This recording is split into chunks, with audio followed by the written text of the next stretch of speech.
going on, guys? Junior's Fishing Company with one of the first, maybe the first dubbing loop that I've done this year. I have a bunch of these like worm weight hooks laying around, and I finally got to painting a couple, and I thought I would tie one up. This is kind of just a traditional, I mean, there's a ton of companies and brands or whatever that make these little worm weight-ish hooks. The trickiest part is finding some that have a decent enough straight shaft, whatever you want to call it, that you can tie on. Some of them are like super small. There's a couple that I've found that are a little bit longer. This is kind of in the middle. It's a little bit shorter, so I'm not going to necessarily tie a bunch of stuff on here.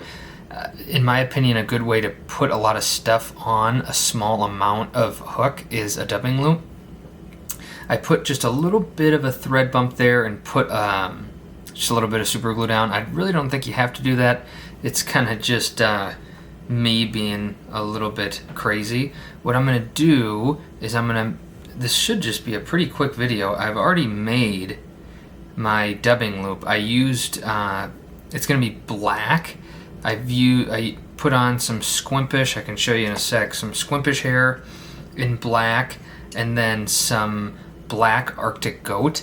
And then I threw just a little bit of dyed pearl flashabou in, I think it's dark blue, just a little bit of flash in there with this orange head. I think there's going to be plenty of color, so I just put a little bit of flash on that, but I'm just going to get my thread. I'm just going to put a little bit of dubbing wax on here. That Arctic Goat, really, I mean, dubbing loops, a lot of the materials you use, they can be kind of slippery. And so you want to make sure, I mean, for guys like me who aren't professionals at this, you just put a little bit of dubbing wax to stick it on there. So I'm going to put my dubbing loop materials in there, and I have plenty of room.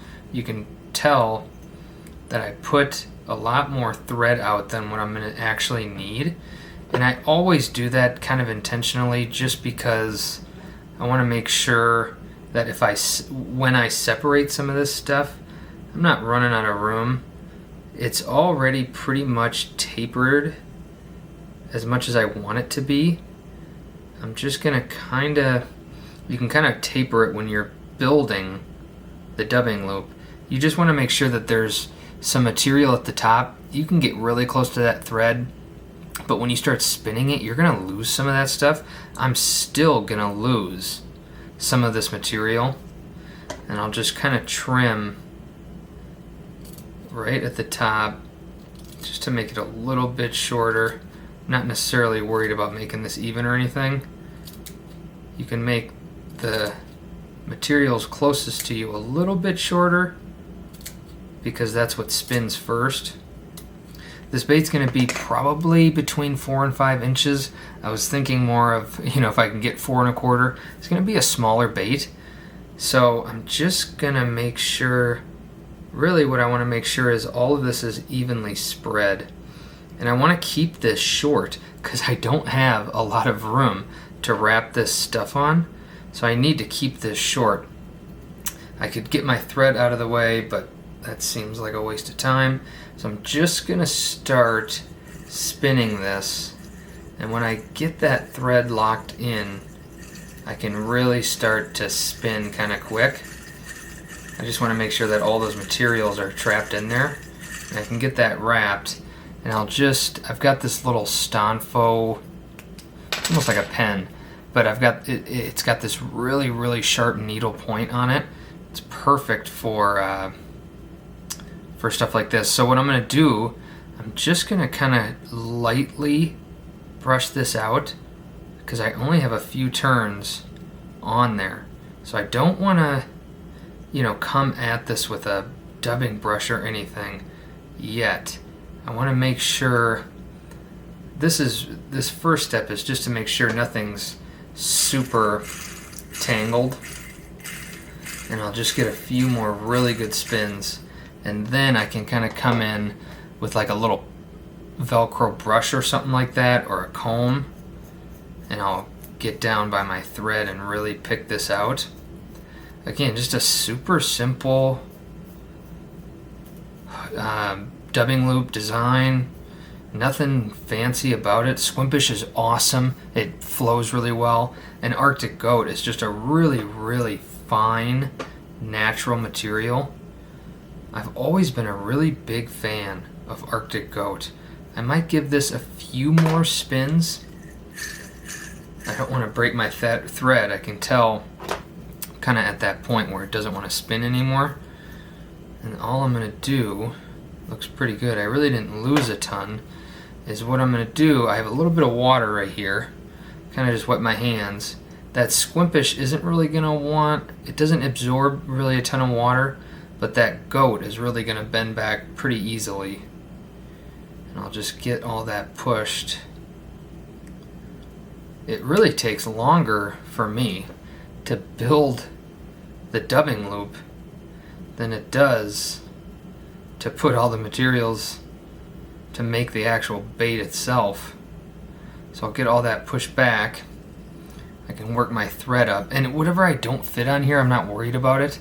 I kind of put more than I thought I needed, just because if I do run out of room, then I'm not worried about not enough materials.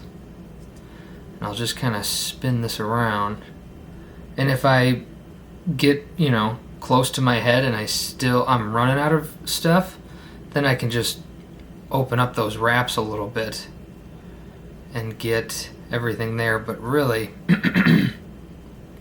I didn't foresee that, because you don't have a ton of room on these little worm weights. They're really, really cool though. This is a 90-degree one, but I mean, lots of people make them. Lots of different colors. This one was black, and I figured might as well paint a couple of them up.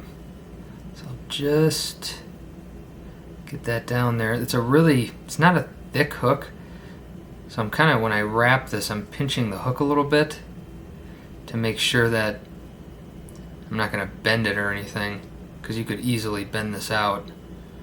I'll come up as close to that head as I can. And the one thing I love about dubbing loops is when you tie them off, they tie off really, really well. Not like deer hair where, you might have this big giant collar. These dubbing loops, you get right up to the head and you're good to go. So I think that might be it. I'll just get one more security wrap in there. This is 210 UTC black. Just get a couple wraps. So that was actually kind of perfect.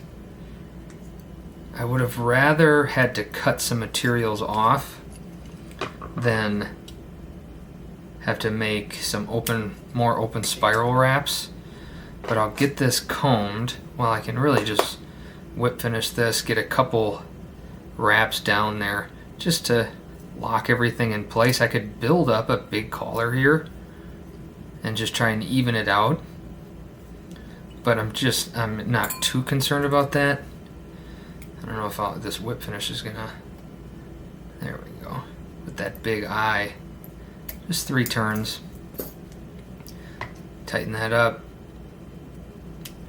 and that's really it. I'm gonna get this combed out, but you can tell it's not gonna be some huge bulky bait. It's going to be nice and small, and with that orange head leading the way, it's just going to be kind of a little hot spot, I guess you could call it. This obviously isn't some tiny little nymph, but little taper at the tail end. I can even get this wet. My glass of water is running pretty low, and I can kind of just mess with it a little bit.